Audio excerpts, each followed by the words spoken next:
Our day, I don't think I've ever seen one involving an excavator.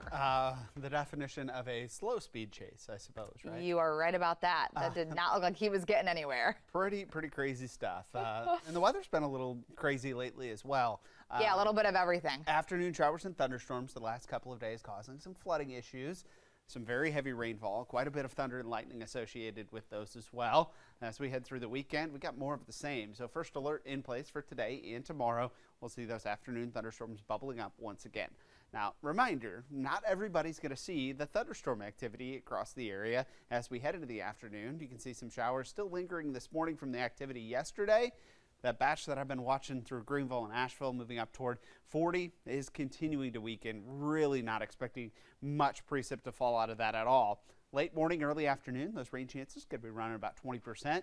As we head into the afternoon, though, 40 to 60% chance for those showers and thunderstorms. Again, futurecast showing these thunderstorms bubbling up, not necessarily right in exactly where these are going to fire up, but you get the idea that it will be possible at any point in time and during the afternoon and evening anywhere. So stay weather aware as we head through the afternoon. Download the free WBTV weather app. It really is a good tool to keep track of radar, and if there's lightning or heavy rainfall in your area, you can set those notifications up as well.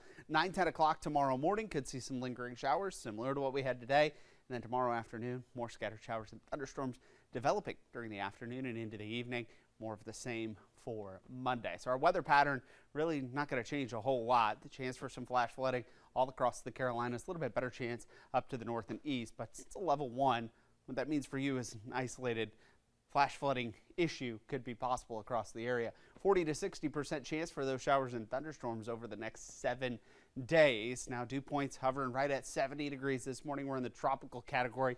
It's the air you can wear. When you step outside, you notice the humidity in the mugginess. Temperatures up to 75 in Chesterfield already, 73 in Charlotte. Those feel like temperatures topping out in the low 90s. By noon, up to 87, 93 for those feel like temperatures around 4 o'clock. We'll see those feel like temperatures similar tomorrow and then taking it up a notch as we head toward Monday, Tuesday, and especially Wednesday and Thursday, with those temperatures topping out in the low 90s and feel like temperatures pushing the triple digits. So first alert in play today and tomorrow as we head toward next week. We'll see the rain chances sticking around. They will come down a little bit, but the heat and humidity going to be the big story with those high temperatures pushing triple digits for feel like temperatures. You're up to date with the latest first alert forecast.